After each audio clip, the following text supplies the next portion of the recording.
ಅವಳು ವೈಟ್ ಆಗಿ ಅದೆಷ್ಟು ಚಂದ ಕಾಣಿಸ್ತಾಳಲ್ವಾ, ಅವನು ಬೆಳ್ಳಗೆ ಬಾಲಿವುಡ್ ಹೀರೋ ಥರ ಸಖತ್ ಹ್ಯಾಂಡ್ಸಮ್ ಅಲ್ವಾ, ಆ ಮಗು ಹಾಲಿನಂತೆ ಅದೆಷ್ಟು ಕ್ಯೂಟ್ ಆಗಿದೆ ಅಲ್ವಾ. ಈ ಮಗು ಕಪ್ಪು ರೀ. ಅರೆ, ಈ ಹುಡುಗ ಹುಡುಗಿ ಮೇಡ್ ಫಾರ್ ಈಚ್ ಅದರ್ ಕಣ್ರಿ. ನೋಡಿ, ಇಬ್ಬರದು ಒಂದೇ ಕಲರ್, ಇಬ್ಬರು ಫೇರ್ ಆ್ಯಂಡ್ ಬ್ಯೂಟಿಫುಲ್. ಇಂತಹ 10 ಹಲವು ಮಾತುಗಳನ್ನು ನೀವು ನಿಮ್ಮ ಜೀವನದಲ್ಲಿ ಕೇಳ್ತಾನೆ ಇದ್ದೀವಿ. ಒಬ್ಬ ವ್ಯಕ್ತಿ ಹುಟ್ಟಿದಾಗಿನಿಂದ ಸಾಯೋ ತನಕ ಅವರ ಹಣೆ ಮೇಲೆ ಒಂದು ಪಟ್ಟಿ ಅಂಟಿಕೊಂಡೇ ಇರುತ್ತೆ.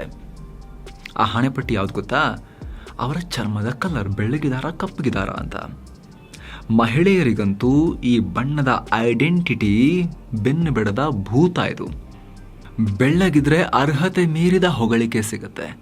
ಶಾಲೆ, ಕಾಲೇಜು, ನಾಟಕ, ಮಾಡೆಲಿಂಗ್, ಡ್ಯಾನ್ಸ್, ಪ್ರೀತಿ, ಪ್ರೇಮ, ಮದುವೆ ಮಂಟಪ ತನಕ ಕುಟುಂಬದಲ್ಲಿ ಎಲ್ಲ ಕಡೆ ಮೆಚ್ಚುಗೆ.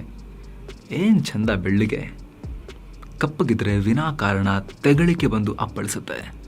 ಸೇಮ್ ಶಾಲೆ, ಕಾಲೇಜು, ನಾಟಕ, ಮಾಡೆಲಿಂಗ್, ಡ್ಯಾನ್ಸ್, ಪ್ರೀತಿ, ಪ್ರೇಮ, ಮದುವೆ ಮಂಟಪ ತನಕ ಕುಟುಂಬದಲ್ಲಿ ಎಲ್ಲ ಕಡೆ ಒಂದು ಸ್ಟೆಪ್ ಹಿಂದೆ ಕಿರಿಕಿರಿ ಅನುಭವಿಸ್ಬೇಕಾಗತ್ತೆ, ನಿರ್ಲಕ್ಷ್ಯಕ್ಕೆ ಒಳಗಾಗಬೇಕಾಗತ್ತೆ. ಈ ಸ್ಕಿನ್ ಕಲರ್ ಅಥವಾ ಸ್ಕಿನ್ ಟೋನ್ ಅದೆಷ್ಟು ಸೂಕ್ಷ್ಮವಾಗಿ ವರ್ಕ್ ಆಗುತ್ತೆ ಅಂದರೆ ಸ್ನೇಹಿತರೆ, ಶಾಲೆಯಲ್ಲಿ ಒಂದು ಡ್ಯಾನ್ಸ್ ಪ್ರೋಗ್ರಾಮ್ ಇದೆ ಅಂದರೂ ಕೂಡ ವೈಟ್ ಇರೋ ಮಗುವಿಗೆ ಮುಂದಿನ ಸಾಲಿನಲ್ಲಿ ನಿಂತು ಡ್ಯಾನ್ಸ್ ಮಾಡೋ ಅವಕಾಶ ಸಿಗುತ್ತೆ. ಡಾರ್ಕ್ ಸ್ಕಿನ್ ಟೋನ್ ಇದ್ರೆ ಎಕ್ಸ್ಟ್ರಾಡಿನರಿ ಸ್ಟೆಪ್ಸ್ ಹಾಕೋಕೆ ಬಂದರೆ ಮಾತ್ರ ಫ್ರಂಟ್ ಲೈನ್ನಲ್ಲಿ ಅವಕಾಶ, ಇಲ್ಲಾಂದರೆ ಹಿಂದೆ ನಿಂತ್ಕೊಂಡು ಯಾರಿಗೂ ಕಾಣದಂತೆ ಮರೆಯಲ್ಲಿ ಡ್ಯಾನ್ಸ್ ಮಾಡಬೇಕಾಗತ್ತೆ. ಹೀಗಾಗಿ ಎಲ್ಲರೂ, ಅದರಲ್ಲೂ ಹೆಣ್ಮಕ್ಕಳು, ಫೇರ್, ಲೈಟ್, ಬ್ರೈಟ್ ಸ್ಕಿನ್ ಪಡೆಯೋಕೆ ಏನೇನೋ ಸರ್ಕಸ್ ಮಾಡ್ತಾರೆ. ಯಾವ್ಯಾವುದೋ ಪೌಡರ್ಗಳನ್ನು, ಕ್ರೀಮ್ಗಳನ್ನು ಹಚ್ಕೊಳ್ತಾರೆ. ಕೆಲವರು ಮಾತ್ರೆಗಳನ್ನು ತಗೊಳ್ತಾರೆ. ಇನ್ನು ಕೆಲವರು ಲೇಸರ್ ಟ್ರೀಟ್ಮೆಂಟ್ ಕೂಡ ಪಡ್ಕೊಳ್ತಾರೆ. ಇದರಿಂದ ಮುಖದ ಬಣ್ಣ ನಿಜಕ್ಕೂ ಬೆಳಗಾಗತ್ತಾ? ಕಪ್ಪು, ಸಾದ್ಗಪ್ಪು, ಗೋಧಿ ಬಣ್ಣದ ಚರ್ಮ ಬ್ರಿಟಿಷರಂತೆ ಬಿಳಿ ಬಿಳಿ ಆಗತ್ತಾ? ಚರ್ಮವನ್ನು ಬಿಳಿ ಮಾಡ್ತೀವಿ ಅನ್ನೋ ಪೌಡರ್, ಕ್ರೀಮ್, ಮಾತ್ರೆ ಮತ್ತು ಚಿಕಿತ್ಸೆಗಳ ಸತ್ಯದ ಬಗ್ಗೆ ನಾವು ನಿಮಗೆ ಬೇರೆ ಟೈಮ್ನಲ್ಲಿ ಮಾಹಿತಿಯನ್ನು ಕೊಡ್ತೀವಿ. ಇವಾಗ ಅದ್ರ ಬಗ್ಗೆ ನಾವು ಮಾತಾಡ್ತಾ ಇಲ್ಲ. ನಾವು ಈಗ ಅದಕ್ಕಿಂತ ಆಳವಾದ ಮತ್ತು ಅಗತ್ಯವಾದ ಸತ್ಯವನ್ನು ಶೋಧಿಸೋ ಕೆಲಸ ಮಾಡೋಣ. ನಮ್ಮ ದೇಶದ ಯುವಜನ ಇಂತಹ ಪ್ರಾಡಕ್ಟ್ಗಳ ಹಿಂದೆ ಬೀಳುವಂಥ ವಾತಾವರಣ ಸೃಷ್ಟಿ ಮಾಡಿದ್ಯಾರು? ಯಾಕೆ ಭಾರತೀಯರ ಜೀವನಕ್ಕೆ ಕಲರ್ ಟ್ಯಾಗ್ ಅಂಟ್ಕೊಂಡೇ ಬಿಡುತ್ತೆ ಅನ್ನೋ ಮೂಲ ಮರ್ಮವನ್ನು, ಸೀಕ್ರೆಟನ್ನು, ಆ ಸತ್ಯವನ್ನು ಅರಿತುಕೊಳ್ಳೋ ಪ್ರಯತ್ನ ಮಾಡೋಣ. ಕಪ್ಪಗಿರೋರು ಬೆಳ್ಳಗಾಗ್ತಾರ ಅಂತ ಚರ್ಚೆ ಬೇಡ. ಕಪ್ಪಗಿರೋರು ಬೆಳ್ಳಗಾಗಬೇಕು ಅನ್ನೋ ಹಂಬಲ ಬರೋ ದುರಂತವನ್ನು ಸೃಷ್ಟಿ ಮಾಡಿದ್ಯಾರು? ಚರ್ಮದ ಬಣ್ಣ ಎಲ್ಲ ಕಲರ್ ಥರ ಇವೆಲ್ಲ ಬಣ್ಣಗಳು, ಬಿಳಿ, ಕಪ್ಪು, ಗೋಧಿ ಇವೆಲ್ಲವೂ ಕೂಡ. ಈ ಚರ್ಮದ ಬಣ್ಣ ಬೆಳ್ಳಗಿರೋದು ಒಂದೇ, ಆ ಒಂದು ಬಣ್ಣವೇ ಸೌಂದರ್ಯ ಅಂತ ಹೇಳಿದ್ಯಾರು? ಎಲ್ಲ ರೀತಿಯ ಬಣ್ಣದ ಜನ ವಾಸ ಮಾಡುವ ಭಾರತದಲ್ಲೇ ಬಿಳಿ ಚರ್ಮ ಹೊಂದಿರೋದೇ ಸೌಂದರ್ಯ ಅನ್ನೋ ಸುಳ್ಳನ್ನು ಹಬ್ಬಿಸಿದ್ಯಾರು? ಅದನ್ನು ಎಲ್ಲರ ತಲೆಯಲ್ಲೂ ತುರುಕಿದ್ಯಾರು? ಇದನ್ನು ತಿಳಿಯೋ ಪ್ರಯತ್ನವನ್ನು ಮಾಡೋಣ. ಇದು ಪ್ರತಿಯೊಬ್ಬ ಹುಡುಗ, ಹುಡುಗಿ, ಪ್ರತಿಯೊಬ್ಬ ವ್ಯಕ್ತಿ, ಪ್ರತಿಯೊಬ್ಬ ಭಾರತೀಯ ತಿಳಿದು ಅರಗಿಸಿಕೊಳ್ಳಲೇಬೇಕಾಗಿರೋ ಸತ್ಯ ಇದು. ಇದನ್ನು ತಿಳ್ಕೊಂಡು ನಾವು ದೊಡ್ಡ ಜ್ಞಾನಿ ಆಗಬೇಕಾಗಿಲ್ಲ, ಆದರೆ ಕನಿಷ್ಠ ಪಕ್ಷ ಮನುಷ್ಯರಾಗೋಕೆ ಇದನ್ನು ತಿಳ್ಕೊಳ್ಳೇಬೇಕು. ಸ್ನೇಹಿತರೆ, ಮೂರ್ಖರಿಗೂ ನಮಗೂ ನಿಮಗೂ ವ್ಯತ್ಯಾಸ ಇರಬೇಕು ಅಂತಾದರೆ ಈ ಸಾಮಾನ್ಯ, ಸಹಜ, ಸರಳ ಸತ್ಯವನ್ನು ತಿಳ್ಕೊಂಡು ಅರ್ಥ ಮಾಡಿಕೊಳ್ಳೇಬೇಕು. ಬಿಳಿ ಬಣ್ಣವೇ ಸೌಂದರ್ಯ ಅನ್ನೋದು ದೊಡ್ಡ ಭ್ರಮೆ, ದೊಡ್ಡ ಸುಳ್ಳು. ಇಂಗ್ಲಿಷ್ನಲ್ಲಿ beauty lies in the eyes of beholder ಅನ್ನೋ ಮಾತಿದೆ. ಇದು ತುಂಬ ಪ್ರಸಿದ್ಧ ಮತ್ತು ಅರ್ಥಗರ್ಭಿತ ಸಾಲು. ಹಿಂಗಂದ್ರೇನು? ಸೌಂದರ್ಯ ಅನ್ನೋದು ವಸ್ತು, ವ್ಯಕ್ತಿ ಅಥವಾ ಸ್ಥಳದಲ್ಲಿಲ್ಲ. ಆ ವಸ್ತುವನ್ನು, ಆ ವ್ಯಕ್ತಿಯನ್ನು ಅಥವಾ ಆ ಸ್ಥಳವನ್ನು ನೋಡೋರ ಕಣ್ಣಲ್ಲಿ ಅದು ಅಡಗಿದೆ ಸೌಂದರ್ಯ ಅನ್ನೋದು ಅಂತ ಈ ಮಾತು ಹೇಳುತ್ತೆ. ದೃಷ್ಟಿಯಂತೆ ಸೃಷ್ಟಿ ಅಂತ ಕನ್ನಡದಲ್ಲಿ ಹೇಳ್ತೀವಲ್ಲ, ಅದೇ ರೀತಿಯ ಸಾಲಿದು. ಈ ಮಾತು ವಸ್ತುಗಳನ್ನು ನೋಡುವಾಗ, ಪ್ರಕೃತಿಯನ್ನು ನೋಡುವಾಗ 100% ನಿಜ ಅಂತ ಅನ್ಸುತ್ತೆ. ಉದಾಹರಣೆಗೆ, ಒಬ್ಬೊಬ್ಬರಿಗೆ ಕಪ್ಪು ಬಣ್ಣದ ಬೈಕ್ ಚೆನ್ನಾಗಿ ಕಂಡ್ರೆ, ಇನ್ನು ಕೆಲವರಿಗೆ ಕೆಂಪು ಬಣ್ಣದ ಕಾರ್ ಅಥವಾ ಬೈಕ್ ಬ್ಯೂಟಿಫುಲ್ ಅನಿಸ್ಬೋದು. ಇನ್ನು ಕೆಲವರಿಗೆ ವೈಟ್ ಕಲರ್ನ ವಾಹನವೇ ಚಂದ ಅಂತ ಅನಿಸ್ಬೋದು. ಇನ್ನು ಕೆಲವರಿಗೆ ಲಡಾಖ್ನ ಬರಡು ಬೆಟ್ಟಗಳು ಸುಂದರ ಅನಿಸಿದ್ರೆ, ಇನ್ನು ಕೆಲವರಿಗೆ ಪಶ್ಚಿಮ ಘಟ್ಟದ ಪರ್ವತಗಳು, ಕಾಡುಗಳು ಬ್ಯೂಟಿಫುಲ್ ಆಗಿ ಕಾಣಿಸ್ಬೋದು. ಇನ್ನು ಕೆಲವರಿಗೆ ರಾಜಸ್ಥಾನದ ಬರಡು ಮರುಭೂಮಿ, ಏನೂ ಇಲ್ಲದ ಮರುಭೂಮಿಯಲ್ಲಿ ಸೌಂದರ್ಯ ಕಾಣಬಹುದು. ಇಲ್ಲಿ ಸೌಂದರ್ಯ ಅನ್ನೋದು ನೋಡುಗರ ಕಣ್ಣಿನಲ್ಲಿ ಅಥವಾ ನೋಡುಗರ ಅಭಿರುಚಿಯಲ್ಲಿ, ಟೇಸ್ಟ್ನಲ್ಲಿ ಅಡಗಿರುತ್ತೆ. ಆದರೆ ಮನುಷ್ಯರನ್ನು ನೋಡುವಾಗ ಮಾತ್ರ beauty lies in the eyes of the beholder ಆಗಿರೋದಿಲ್ಲ. Beauty lies in the white skin ಆಗಿ ಬದಲಾಗುತ್ತೆ ಇದು. ಅಂದರೆ ಈ ಜಗತ್ತಲ್ಲಿರೋ ಬಹುತೇಕ ಮನುಷ್ಯರಿಗೆ ಬಿಳಿ ಚರ್ಮ ಹೊಂದಿರೋ ಮನುಷ್ಯರು ಮಾತ್ರ ಸುಂದರವಾಗಿ ಕಾಣಿಸ್ತಾರೆ. ಬಿಳಿ ಚರ್ಮವನ್ನು ಹೊಂದಿರದೇ ಇರುವವರಿಗೂ ಕೂಡ ಬಿಳಿ ಚರ್ಮದವರಲ್ಲಿ ಮಾತ್ರ ಸೌಂದರ್ಯ ಕಾಣುತ್ತೆ. ಅದು ಇನ್ನಷ್ಟು ದೊಡ್ಡ ಪ್ರಾಬ್ಲಮ್ ಇದು. ಬೆಂಗಳೂರಿಂದ ನ್ಯೂಯಾರ್ಕ್ ತನಕ ಜಗತ್ತಿನ ಯಾವುದೇ ಮೂಲೆಗೆ ಹೋದರೂ ಕೂಡ, ಬರೀ ಭಾರತೀಯರ ಪ್ರಾಬ್ಲಮ್ ಅಲ್ಲ ಇದು, ಜಗತ್ತಿನ ಯಾವುದೇ ಮೂಲೆಗೆ ಹೋದರೂ ಕೂಡ ಬಿಳಿ ಬಣ್ಣದವರಿಗೆ ಮಾತ್ರ ಸ್ಫುರದ್ರೂಪಿಗಳು ಅನ್ನೋ ಪಟ್ಟ ಸಿಗುತ್ತೆ. ಅಂದರೆ ಮನುಷ್ಯರ ಮೆದುಳಿಗೆ ಆ ರೀತಿ ಟ್ರೈನಿಂಗ್ ಕೊಡಲಾಗಿದೆ. ಕಣ್ಣಿಗೆ ವೈಟ್ ಆಗಿ ಲೈಟ್ ಆಗಿ ಕಾಣಿಸೋ ಮೈ ಬಣ್ಣವನ್ನು ಮಾತ್ರ ಮೆದುಳು ಸುಂದರ ಅಂತ ಗ್ರಹಿಸೋ ಪ್ರಾಬ್ಲಮನ್ನು ಜೆನೆಟಿಕಲಿ ಎಲ್ಲರಿಗೂ ಟ್ರೈನ್ ಮಾಡಲಾಗಿದೆ. ನಾವು ಒಂದು ಡಿವೈಸ್, ಮೊಬೈಲು, ಲ್ಯಾಪ್ಟಾಪ್, ಅದರ ಮೆಮೊರಿಯಲ್ಲಿ ಏನನ್ನ ತುಂಬಿಸ್ತೀವೋ ಮೊಬೈಲ್ ಅದನ್ನೇ ಪ್ಲೇ ಮಾಡುತ್ತೆ. ಅದೇ ರೀತಿ ಮನುಷ್ಯರ ಮೆದುಳಿಗೂ ಬಿಳಿ ಬಣ್ಣದ ಚರ್ಮ ಮಾತ್ರ ಸುಂದರ ಅನ್ನೋದನ್ನು ಶತಮಾನಗಳಿಂದ ತುಂಬುತ್ತಾ ಬರಲಾಗಿದೆ. ಮನುಷ್ಯರ ಮೆದುಳನ್ನು ಅಕ್ಷರಶಃ ಹ್ಯಾಕ್ ಮಾಡಲಾಗಿದೆ. ಈ ಹ್ಯಾಕಿಂಗ್ನಿಂದಲೇ ಇವತ್ತು ಭಾರತವು ಸೇರಿ ಜಗತ್ತಿನಾದ್ಯಂತ ವೈಟ್ ಸ್ಕಿನ್ನವರು ಸುಂದರರು ಮತ್ತು ಆಫ್ರಿಕಾದ ಕಪ್ಪು ಬಣ್ಣದ ಜನ ಸುಂದರ ಅಲ್ಲ ಅನ್ನೋ ಮನಸ್ಥಿತಿ ಸೃಷ್ಟಿಯಾಗಿದೆ. ನಮ್ಮ ಭಾರತದಲ್ಲೂ ಕೂಡ ಬೆಳ್ಳಗಿರೋದೇ ಸೌಂದರ್ಯ ಅನ್ನೋ ಸುಳ್ಳನ್ನು ಬಹುತೇಕ ಜನ ನಂಬಿಕೊಂಡಿದ್ದಾರೆ. ಈ ಸುಳ್ಳನ್ನು ನಂಬಿರೋದ್ರಿಂದಲೇ ಇವತ್ತು ಕೋಟಿ ಕೋಟಿ ಭಾರತೀಯರು ಅನಗತ್ಯ ಕೀಳರಿಮೆ, ಮಾನಸಿಕ ಹಿಂಸೆ, ಖಿನ್ನತೆ ಅನುಭವಿಸ್ತಾ ಇದ್ದಾರೆ. ಮದುವೆ ಟೈಮ್ನಲ್ಲಂತೂ ಈ ಚರ್ಮದ ಬಣ್ಣದ ಆಧಾರದಲ್ಲಿ ಸೌಂದರ್ಯ ಹುಡುಕೋ ರೋಗ ಇನ್ನಿಲ್ಲದಂತೆ ಕಾಡುತ್ತೆ. 2021ರಲ್ಲಿ ನಡೆದ ಒಂದು ಸ್ಟಡಿ ಪ್ರಕಾರ ಭಾರತದ 90% ಯುವತಿಯರು ಸೌಂದರ್ಯದ ಕಾರಣಕ್ಕೆ, ಅಂದರೆ ಇವ್ರು ಚೆನ್ನಾಗಿ ಕಾಣಿಸ್ತಿಲ್ಲ ಅನ್ನೋ ಕಾರಣಕ್ಕೆ ಮದುವೆಗೆ ರಿಜೆಕ್ಟ್ ಆಗಿದ್ದಾರೆ. ಯುವತಿಯರು ಯಾಕೆ ಯುವಕರಿಗೆ ಚೆನ್ನಾಗಿ ಕಾಣಿಸಲ್ಲ ಅಂತ ಕಾರಣ ಹುಡುಕ್ತಾ ಹೋದರೆ ಸಿಕ್ಕ ಪ್ರಮುಖ ಉತ್ತರ ಯುವತಿಯರು ಬೆಳ್ಳಗಿರಲಿಲ್ಲ ಅನ್ನೋದು. ಎತ್ತರ, ಗಾತ್ರ, ಮುಖದ ಶೇಪು, ಮೂಗಿನ ರಚನೆ, ಕಣ್ಣು, ಹಣೆ, ತಲೆ ಕೂದಲಿನ ವಿಚಾರದಲ್ಲಿ ಹಲವರಿಗೆ ಹಲವು ಇಷ್ಟ ಕಷ್ಟ ಇರುತ್ತೆ. ಕೆಲವರಿಗೆ ಐಶ್ವರ್ಯ ರೈ ಸುರಸುಂದರಿ ಆದರೆ ಇನ್ನು ಕೆಲವರಿಗೆ ಪ್ರಿಯಾಂಕಾ ಚೋಪ್ರಾ ಬ್ಯೂಟಿಫುಲ್. ಆದರೆ ಸಮಸ್ಯೆ ಇರೋದು ಬೆಳ್ಳಗಿರೋರು ಮಾತ್ರ ಸುಂದರಿಯರು ಅನ್ನೋ ವಿಚಾರದಲ್ಲಿ. ಯಾಕಂದರೆ ಚರ್ಮದ ಬಣ್ಣ ಸೌಂದರ್ಯದ ಮಾನದಂಡ ಅಲ್ಲ.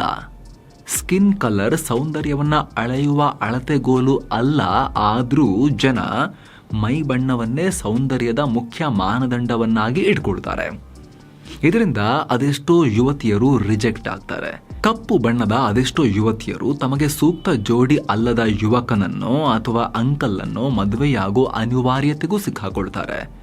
ಒಂದು ಉದಾಹರಣೆ ಹೇಳಬೇಕು ಅಂದರೆ, ಡಿಗ್ರಿ ಓದಿದ ಓರ್ವ ಹುಡುಗಿ ನೋಡೋಕೆ ಲಕ್ಷಣವಾಗಿದ್ದಾಳೆ. ಮೂಗು ನೆಟ್ಟಗಿದೆ, ಎತ್ತರ, ತೂಕ ಎಲ್ಲವೂ ಚೆನ್ನಾಗಿದೆ. ಆದರೆ ಮುಖದ ಬಣ್ಣ ಮಾತ್ರ ಕಪ್ಪು. ಹೀಗಾಗಿ ಈಗಾಗಲೇ ಹಲವು ಯುವಕರು ಆಕೆಯನ್ನು ರಿಜೆಕ್ಟ್ ಮಾಡಿದ್ದಾರೆ. ಹೀಗಾಗಿ ಅವರ ಮನೆಯಲ್ಲೇ ಯಾರಾದರೂ ಓಕೆ ಮದುವೆ ಮಾಡಿ ಆ ಕಡೆ ಕಳಿಸ್ಬಿಡೋಣ ಅಂತ ಪ್ಲಾನ್ ಮಾಡ್ತಾ ಇದ್ದಾರೆ. ಆಕೆಗಿಂತ ಸುಮಾರು 15 ವರ್ಷ ಹಿರಿಯ ವ್ಯಕ್ತಿಯೊಂದಿಗೆ ಮದುವೆ ಮಾಡಿಕೊಡೋಕ್ಕೂ ರೆಡಿಯಾಗಿದ್ದಾರೆ. ಇದು ನಮ್ಮ ಫ್ರೆಂಡ್ ಸರ್ಕಲ್ನಲ್ಲಿ ನಾವು ನೋಡಿರೋ ವಿಚಾರ. ಇದು ಒಬ್ಬರ ಕಥೆಯಲ್ಲ. ಕಪ್ಪು ಬಣ್ಣ ಹೊಂದಿರೋ ಬಹುತೇಕರು ಫೇಸ್ ಮಾಡೋ ಅನ್ನೆಸೆಸರಿ ಪ್ರಾಬ್ಲಮ್ ಇದು. ಹುಡುಗರು ಕೂಡ ಕಪ್ಪಗಿರೋ ಕಾರಣಕ್ಕೆ ಹುಡುಗಿಯರಿಂದ ರಿಜೆಕ್ಟ್ ಆದ ಉದಾಹರಣೆ ಸಾಕಷ್ಟಿದೆ, ಇಲ್ಲ ಅಂತಿಲ್ಲ. ಆದರೆ ಹೆಣ್ಮಕ್ಳಿಗೆ ಜಾಸ್ತಿ ಪ್ರಾಬ್ಲಮ್.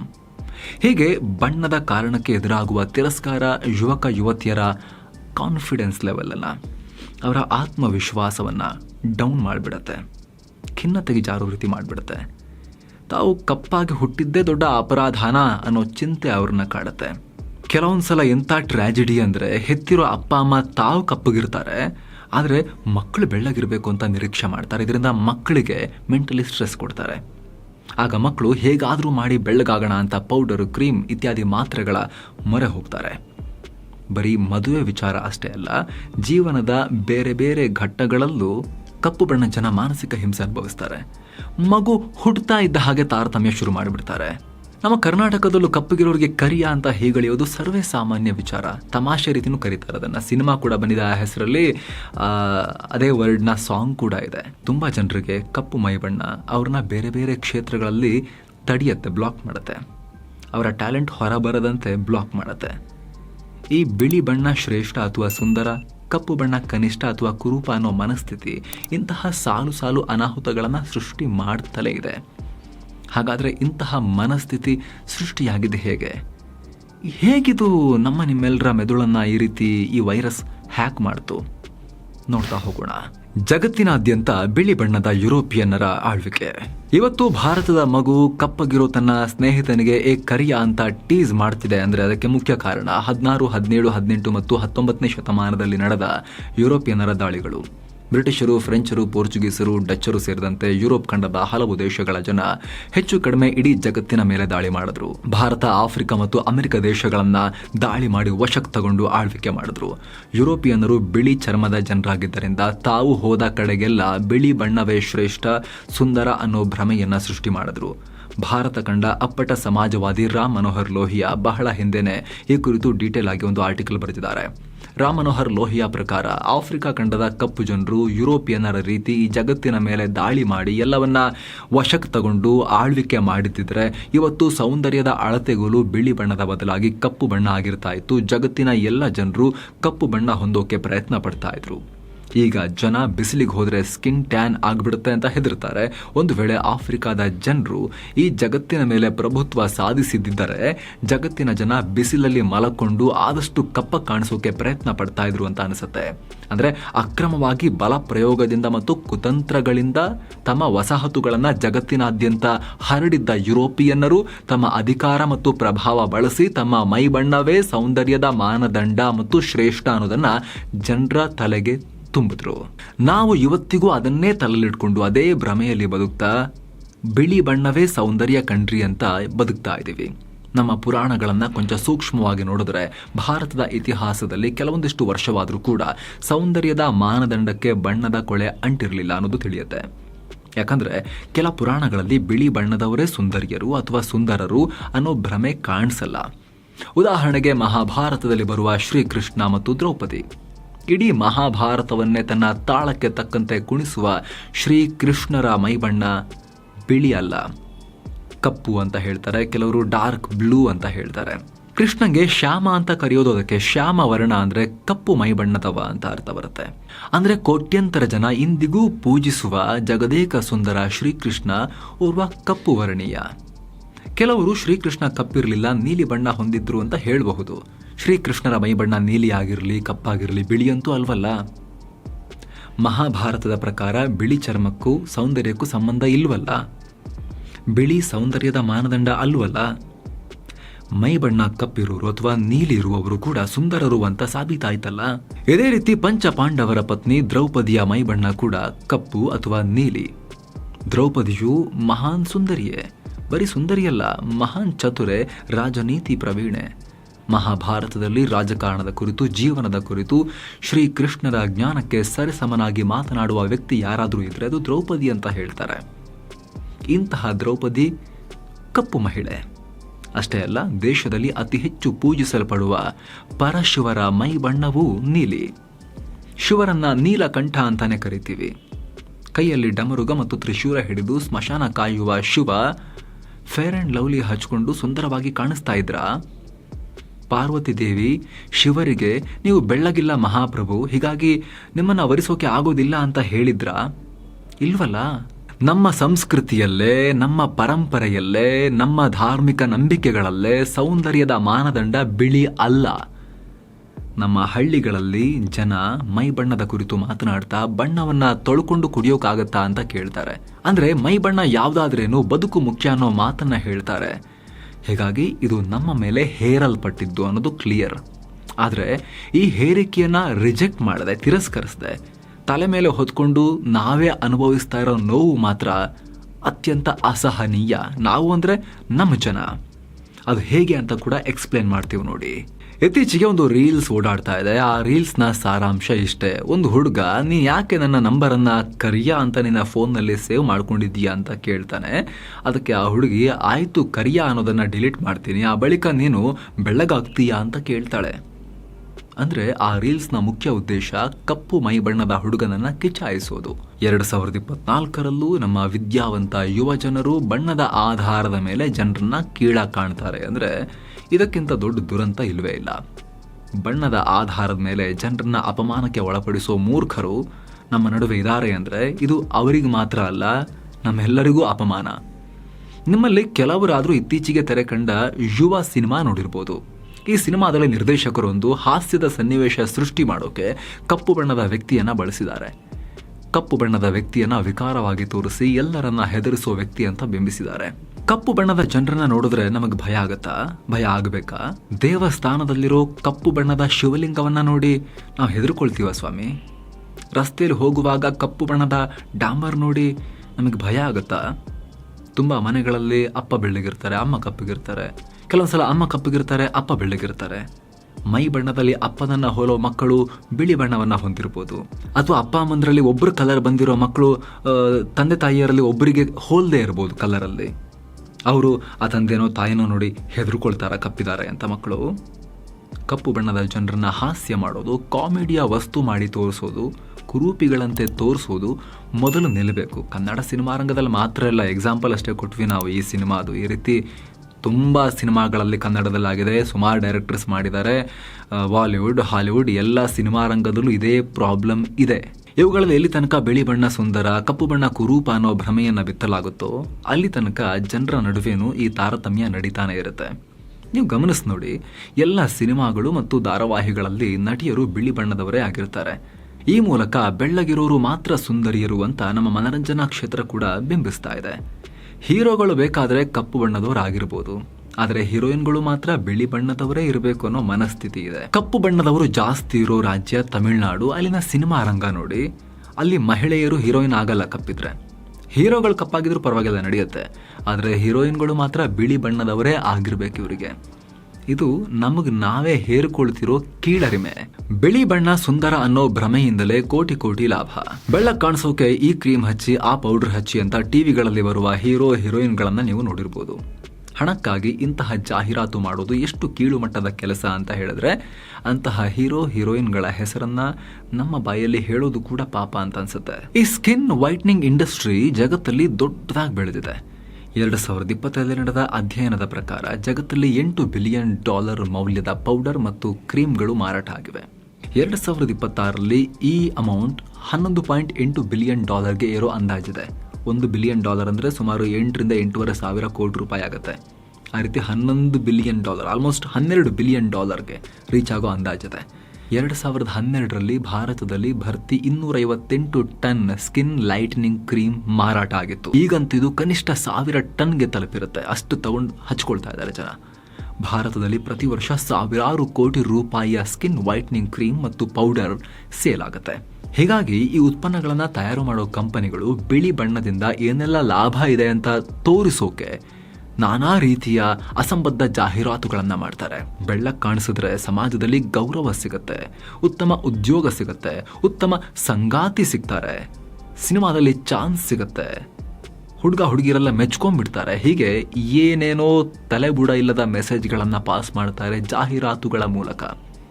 ಸೋ ಕಾಲ್ಡ್ ಬಿಗ್ ಸೆಲೆಬ್ರಿಟೀಸ್ಗಳು ಕೂಡ ತಲೆನೇ ಖರ್ಚು ಮಾಡದೆ ಹೋಗಿ ಅದರಲ್ಲಿ ನಟಿಸಿ ಬರ್ತಾರೆ. ಇದರಿಂದ ಭಾರತೀಯರ ತಲೆಯಲ್ಲಿ ಕೂತಿರೋ ಬಿಳಿ ಬಣ್ಣದ ಶ್ರೇಷ್ಠತೆಯ ಭ್ರಮೆ ಇನ್ನಷ್ಟು ಸಿಮೆಂಟ್ ಆಗುತ್ತೆ, ಗಟ್ಟಿ ಆಗ್ತಾ ಹೋಗುತ್ತೆ. ಸ್ನೇಹಿತರೆ, ಜಗತ್ತಲ್ಲಿ ಸಾಕಷ್ಟು ಬೇರೆ ಬೇರೆ ಸ್ಕಿನ್ ಟೋನ್ ಇರೋ ಜನರಿದ್ದಾರೆ. ಕೆಲವರು ತುಂಬಾ ಬಿಳಿ, ಕೆಲವರು ಸಾದುಗಪ್ಪು, ಕೆಲವರು ಗೋಧಿ ಬಣ್ಣ, ಕೆಲವರು ತುಂಬಾ ಕಪ್ಪು. ಇದು ಯಾಕೆ ಹೀಗಾಯ್ತು? ಮನುಷ್ಯರ ಮೈ ಬಣ್ಣ ಬದಲಾಗ್ತಾ ಹೋಗಿದೆ ಹೇಗೆ ಬೇರೆ ಬೇರೆ ಕಡೆ? ಈ ಪ್ರಶ್ನೆ ನಿಮಗೆ ಮೂಡಬಹುದು. ಅದನ್ನ ಕೂಡ ಕ್ವಿಕ್ ಆಗಿ ವಿವರಿಸೋ ಪ್ರಯತ್ನ ಮಾಡ್ತೀವಿ ನೋಡಿ. ಭೂಮಿ ಮೇಲೆ ಬೇರೆ ಬೇರೆ ಬಣ್ಣದ ಜನ ಸೃಷ್ಟಿಯಾಗಿದೆ ಹೇಗೆ?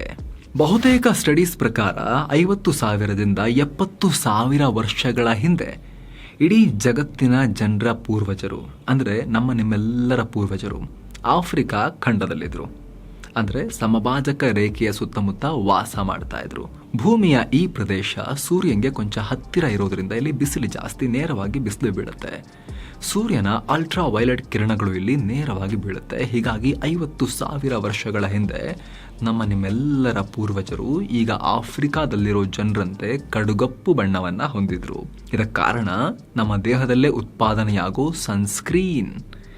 ನೋಡಿ, ಮನುಷ್ಯರ ಚರ್ಮ ಮತ್ತು ಕೂದಲಿನ ಬಣ್ಣವನ್ನ ನಿರ್ಧಾರ ಮಾಡೋದು ಮೆಲನಿನ್ ಹೆಸರಿನ ಒಂದು ಪಿಗ್ಮೆಂಟ್. ಈ ಮೆಲನಿನ್ ಚರ್ಮದಲ್ಲಿರೋ ಮೆಲನೋಸೈಟ್ಸ್ ಹೆಸರಿನ ಜೀವಕೋಶಗಳಿಂದ ಉತ್ಪತ್ತಿಯಾಗುತ್ತೆ. ಈ ಮೆಲನಿನ್ ಪಿಗ್ಮೆಂಟ್ ನಲ್ಲಿ ಮುಖ್ಯವಾಗಿ 2 ರೂಪಗಳಿವೆ. ಒಂದು ಯುಮೆಲನಿನ್, ಇದು ಮನುಷ್ಯರಿಗೆ ಗೋಧಿ ಬಣ್ಣದಿಂದ ಸಾದುಗಪ್ಪು ಬಣ್ಣ, ಕಡುಗಪ್ಪು ಬಣ್ಣ ತನಕ ಹಲವು ರೀತಿಯ ಸ್ಕಿನ್ ಶೇಡ್ ಅನ್ನ ಕೊಡುತ್ತೆ. ಇನ್ನೊಂದು ಫಿಯೋಮೆಲನಿನ್ ಅಂತ. ಇದು ಜನರಿಗೆ ಕೆಂಪು ಬಣ್ಣ, ಬಿಳಿ ಬಣ್ಣವನ್ನ ಕೊಡುತ್ತೆ. ನಿಜಕ್ಕೂ ನೋಡಿದಾಗ ಮನುಷ್ಯರ ಬಣ್ಣ ಕಪ್ಪು ಮತ್ತು ಬಿಳಿಯಾಗಿರೋದಿಲ್ಲ. ಸ್ಕ್ರೀನ್ ನಲ್ಲಿ ಬ್ಲಾಕ್ ಅಂಡ್ ವೈಟ್ ನೋಡಿ, ಇದು ಬ್ಲಾಕ್ ಅಂಡ್ ವೈಟ್, ಈ ತರ ಇರಲ್ಲ ಮನುಷ್ಯರ ಬಣ್ಣ. ಆದರೂ ಸುಲಭವಾಗಿ ಅರ್ಥ ಆಗಲಿ ಅಂತ ರೂಢಿಗತವಾಗಿರೋ ಭಾಷೆಯಲ್ಲೇ ನಾವು ಅದನ್ನ ಅರ್ಥೈಸೋ ಪ್ರಯತ್ನವನ್ನ ಮಾಡ್ತಾ ಇದ್ದೀವಿ. ಆಫ್ರಿಕಾ ಖಂಡದಲ್ಲಿ ಅಂದ್ರೆ ಸಮಭಾಜಕ ರೇಖೆಯ ಬಳಿ ವಾಸಿಸೋ ಜನರು ಸೂರ್ಯನ ಅಲ್ಟ್ರಾ ವೈಲೆಟ್ ಕಿರಣಗಳನ್ನ ನೇರವಾಗಿ ಎದುರಿಸಬೇಕಾಗತ್ತೆ. ಈ ಅಲ್ಟ್ರಾ ವೈಲೆಟ್ ಕಿರಣಗಳು ಸುದೀರ್ಘ ಸಮಯ ಚರ್ಮದ ಮೇಲೆ ಬಿದ್ದರೆ ಚರ್ಮದ DNA ಚೇಂಜ್ ಆಗಿ ಚರ್ಮದಲ್ಲಿ ಮೆಲನೋಮಾ ಹೆಸರಿನ ಕ್ಯಾನ್ಸರ್ ಬರೋ ಅಪಾಯ ಇರುತ್ತೆ. 50,000 ವರ್ಷಗಳ ಹಿಂದೆ ಸನ್ಸ್ಕ್ರೀನ್ ಇರಲಿಲ್ಲ ನೋಡಿ. ಹೀಗಾಗಿ ಈ ಭಾಗದಲ್ಲಿದ್ದ ನಮ್ಮ ಪೂರ್ವಜರ ಚರ್ಮ ಹೆಚ್ಚಿನ ಮೆಲನಿನ್ ಉತ್ಪತ್ತಿ ಮಾಡಿತು. ಈ ಮೂಲಕ ಚರ್ಮಕ್ಕೆ ಸೂರ್ಯನ ಅಲ್ಟ್ರಾ ವೈಲೆಟ್ ಕಿರಣಗಳಿಂದ ರಕ್ಷಿಸಿಕೊಳ್ಳೋ ಶಕ್ತಿಯನ್ನ ಕೊಡ್ತು. ಮೆಲನಿನ್ ಹೆಚ್ಚಾಗಿ ಉತ್ಪತ್ತಿಯಾಗಿದ್ದರಿಂದ ಜನರ ಮೈಬಣ್ಣ ಕಪ್ಪಾಯಿತು. ಹೀಗೆ ಕಪ್ಪಗಿದ್ದ ಜನರೇ ಸುಮಾರು 50-70,000 ವರ್ಷಗಳ ಹಿಂದೆ ಆಫ್ರಿಕಾದಿಂದ ಯುರೋಪ್ ಮತ್ತು ಏಷ್ಯಾ ಖಂಡಗಳಿಗೂ ವಲಸೆ ಬಂದರು. ಜನರು ಭೂಮಿಯ ಉತ್ತರ ದಿಕ್ಕಿಗೆ ಹೋದ ಹಾಗೆ ಬಿಸಿಲಿನ ಆರ್ಭಟ ಅಲ್ಲಿ ಕಮ್ಮಿ ಇದೆ, ಕೋಲ್ಡ್ ರೀಜನ್ ಅವೆಲ್ಲ. ಹೀಗಾಗಿ ಚರ್ಮ ನಿಧಾನವಾಗಿ ಜನರೇಷನ್ ಟು ಜನರೇಷನ್ ಬಣ್ಣವನ್ನ ಚೇಂಜ್ ಮಾಡ್ಕೊಳ್ಳೋಕೆ ಶುರು ಮಾಡ್ತು. ಯಾಕಂದ್ರೆ ಇಲ್ಲಿ ಚರ್ಮ ಮತ್ತೊಂದು ಹೊಂದಾಣಿಕೆಯನ್ನ ಮಾಡಿಕೊಳ್ತು. ಆಫ್ರಿಕಾ ಖಂಡದಲ್ಲಿದ್ದಾಗ ಹೆಚ್ಚಿನ ಮೆಲನಿನ್ ಬಿಡುಗಡೆ ಮಾಡಿ ಸೂರ್ಯನ ಅಲ್ಟ್ರಾ ವೈಲೆಟ್ ಕಿರಣಗಳಿಂದ ರಕ್ಷಿಸಿಕೊಂಡಿದ್ದ ಚರ್ಮ ಯುರೋಪ್ ಮತ್ತು ಏಷ್ಯಾ ಭಾಗಕ್ಕೆ ಹೋದ ಮೇಲೆ ವೈಟಮಿನ್ ಡಿಗಾಗಿ ಕಡಿಮೆ ಮೆಲನಿನ್ ಬಿಡುಗಡೆ ಮಾಡೋಕೆ ಆರಂಭ ಮಾಡಿತು. ಮನುಷ್ಯರಿಗೆ ವೈಟಮಿನ್ ಡಿ ಕೊರತೆ ಆಗಿಬಿಟ್ರೆ ಮೂಳೆಗಳು ದುರ್ಬಲ ಆಗಿ ಸುಸ್ತಾಗ್ಬಿಡ್ತಾರೆ, ರಿಕೆಟ್ಸ್ ಎಲ್ಲ ಬಂದ್ಬಿಡುತ್ತೆ. ಹೀಗಾಗಿ ಯುರೋಪ್ ಮತ್ತು ಏಷ್ಯಾ ಖಂಡದ ಕಡಿಮೆ ಬಿಸಿಲಿನಿಂದಲೂ ವೈಟಮಿನ್ ಡಿ ಉತ್ಪತ್ತಿಗೆ ಸಹಾಯ ಆಗಲಿ ಅಂತ ಚರ್ಮ ಇಲ್ಲಿ ಬಂದವರಿಗೆ ಮೆಲನಿನ್ ಕಮ್ಮಿ ಉತ್ಪತ್ತಿ ಮಾಡೋಕೆ ಶುರು ಮಾಡಿತು. ಇದೆಲ್ಲ ಒಬ್ಬರು ಜೀವನದಲ್ಲಿ ಆಗಿದ್ದಲ್ಲ. ಆಫ್ರಿಕಾದಲ್ಲಿದ್ದರೂ ಯುರೋಪಿಗೆ ಹೋದ ತಕ್ಷಣ ಅಲ್ಲಿ ಬೆಳಗಾಗ್ಬಿಟ್ರು, ಹಂಗಲ್ಲ. ಸಾವಿರಾರು ವರ್ಷಗಳಲ್ಲಿ ಜನರೇಷನ್ ಟು ಜನರೇಷನ್ ಈ ರೀತಿ ಮಾರ್ಪಾಡುಗಳಾಗ್ತಾ ಬಂತು. ಹೀಗೆ ಸಾವಿರಾರು ವರ್ಷಗಳಲ್ಲಿ ಭೂಮಿಯ ಬೇರೆ ಬೇರೆ ಭಾಗದಲ್ಲಿರೋ ಜನರು ಅಲ್ಲಿನ ಬಿಸಿಲಿಗೆ ಅನುಗುಣವಾಗಿ ಬೇರೆ ಬೇರೆ ಬಣ್ಣವನ್ನ ಹೊಂದಿದ್ದಾರೆ. ಅವರ DNA ಬದಲಾವಣೆಗಳು ಆಗಿವೆ. ಈಗ ನೀವು ನೋಡಿರ್ಬೋದು, ಬೆಳ್ಳಗಿರೋರು ಕೊಂಚ ಹೊತ್ತು ಬಿಸಿಲಿಗೆ ಹೋದರೂ ಕೂಡ ಅವರ ಮೈ ಬಣ್ಣ ಟ್ಯಾನ್ ಆಗುತ್ತೆ, ಶೇಡ್ ಚೇಂಜ್ ಆಗುತ್ತೆ. ಇದು ಕೆಲವರಿಗೆ ಬೇಸರ ಮೂಡಿಸ್ಬೋದು. ಆದರೆ ಚರ್ಮ ಟ್ಯಾನ್ ಆಗೋಕೆ ಕಾರಣ ಕ್ಯಾನ್ಸರ್ನಿಂದ ಕಾಪಾಡೋಕೆ ಚರ್ಮ ಬಿಡುಗಡೆ ಮಾಡಿರೋ ಎಕ್ಸ್ಟ್ರಾ ಮೆಲನಿನ್ ಅದು. ಸೊ ಚರ್ಮದ ಬಣ್ಣ ಯಾವುದೇ ಇದ್ರೂ ಕೂಡ ಅದು ನಮ್ಮ ದೇಹ, ನಮ್ಮ ಒಳಿತಿಗಾಗಿ ಮಾಡಿಕೊಂಡ ಬದಲಾವಣೆಯೇ ಹೊರತು ಶ್ರೇಷ್ಠತೆ, ಕನಿಷ್ಠತೆ, ಸುಂದರ, ಕುರೂಪ ಅಲ್ಲ. ಎಲ್ಲವೂ ಬಣ್ಣಗಳೇ. ಬ್ರೌನ್ ಕೂಡ ಬಣ್ಣ, ವೈಟ್ ಕೂಡ ಬಣ್ಣ, ಬ್ಲ್ಯಾಕ್ ಕೂಡ ಬಣ್ಣ, ಆರೆಂಜ್ ಕೂಡ ಬಣ್ಣ, ರೆಡ್ ಕೂಡ ಬಣ್ಣ. ಇವೆಲ್ಲವೂ ಕೂಡ ಬೇರೆ ಬೇರೆ ಬಣ್ಣಗಳು. ಅದರಲ್ಲಿ ಒಂದು ಬಣ್ಣ ಚಂದ, ಒಂದು ಬಣ್ಣ ಕೆಟ್ಟದು, ಒಂದು ಬಣ್ಣ ಒಳ್ಳೆಯದು, ಇನ್ನೊಂದು ಬಣ್ಣ ಅನಿಷ್ಟ. ಇದೆಲ್ಲ ಮೌಢ್ಯ. ಬಣ್ಣ ಸೌಂದರ್ಯದ ಮಾನದಂಡ ಅಲ್ವೇ ಅಲ್ಲ. ಅಸಲಿಗೆ ಸೌಂದರ್ಯಕ್ಕೆ ಇಂತಹದ್ದೇ ಅಂತ ಯಾವುದೇ ಮಾನದಂಡವೂ ಇಲ್ಲ. ವಿಶ್ವದ ಸರ್ವಶ್ರೇಷ್ಠ ಸುಂದರಿ ಅಂತ ಇತಿಹಾಸ ಗುರುತಿಸೋ ಈಜಿಪ್ಟ್ನ ರಾಣಿಯಾಗಿದ್ದ ಕ್ಲಿಯೋಪಾತ್ರ ಕಪ್ಪು ವರ್ಣೀಯ ಸುಂದರಿ ಅಂತ ಇತಿಹಾಸಕಾರರು ಹೇಳ್ತಾರೆ. ಸ್ನೇಹಿತರೆ, ಜಾತಿ ಆಧಾರಿತ ತಾರತಮ್ಯ ಎಷ್ಟು ನಿಕೃಷ್ಟ ಮನಸ್ಥಿತಿನೋ, ಬಣ್ಣದ ಆಧಾರದ ಮೇಲೆ ತಾರತಮ್ಯ ಮಾಡೋದು ಅದಕ್ಕಿಂತಲೂ ದೊಡ್ಡ ನಿಕೃಷ್ಟ. ಅಷ್ಟೇ ನಿಕೃಷ್ಟ. ಇದಷ್ಟೇ ಅಲ್ಲ, ಜನರ ಎತ್ತರ ಮತ್ತು ಗಾತ್ರಗಳ ಮೇಲೂ ಅವ್ರನ್ನ ಅಳಿಯೋಕೆ ಹೋಗಬಾರ್ದು ಮತ್ತು ಗೇಲಿ ಮಾಡಬಾರ್ದು ಅನ್ನೋದು ನಿಮ್ಮಲ್ಲಿ ನಮ್ಮ ಮನವಿ. ಯಾಕಂದ್ರೆ ಎತ್ತರ ಮತ್ತು ಗಾತ್ರಗಳು ಅವ್ರು ಕೇಳ್ಕೊಂಡು, ಅವ್ರು ಡಿಸೈನ್ ಮಾಡ್ಕೊಂಡು ಆ ರೀತಿ ಅವ್ರು ಆಗಿರೋದಿಲ್ಲ. ಇನ್ನೊಬ್ಬರ ಆತ್ಮವಿಶ್ವಾಸವನ್ನು ಡೌನ್ ಮಾಡೋ, ಅವರ ಬದುಕನ್ನು ಹಾಳು ಮಾಡೋ ಅಥವಾ ಅವರ ಬದುಕನ್ನು ಹಿಂಸೆ ಮಾಡೋ ಯಾವುದೇ ಕೆಲಸವನ್ನು ಯಾರೂ ಮಾಡೋಕ್ಕೆ ಹೋಗಬಾರ್ದು ಅನ್ನೋದು ನಮ್ಮ ಕಳಕಳಿಯ ಮನವಿ. ಸ್ನೇಹಿತರೆ, ಈ ವರದಿಯನ್ನು ಎಷ್ಟಾಗುತ್ತಷ್ಟು ಜನಕ್ಕೆ ಶೇರ್ ಮಾಡಿ, ನಿಮ್ಮ ಸ್ಟೇಟಸಲ್ಲಿ ಹಾಕಿ ಹೆಂಗೆ ಶೇರ್ ಮಾಡ್ತಿರೋ ಮಾಡಿ, ಎಷ್ಟಾಗುತ್ತಷ್ಟು ಜನಕ್ಕೆ ಇದನ್ನು ತಲುಪಿಸಿ ಒಂದಷ್ಟು ಬದಲಾವಣೆಗೆ ನಿಮ್ಮ ಕೊಡುಗೆಯನ್ನು ಕೂಡ ಕೊಡಿ ಅಂತ ನಿಮ್ಮಲ್ಲಿ ನಮ್ಮ ಮನವಿ. ಮತ್ತೆ ಭೇಟಿ ಆಗ್ತಿರೋಣ. ನಮಸ್ತೆ.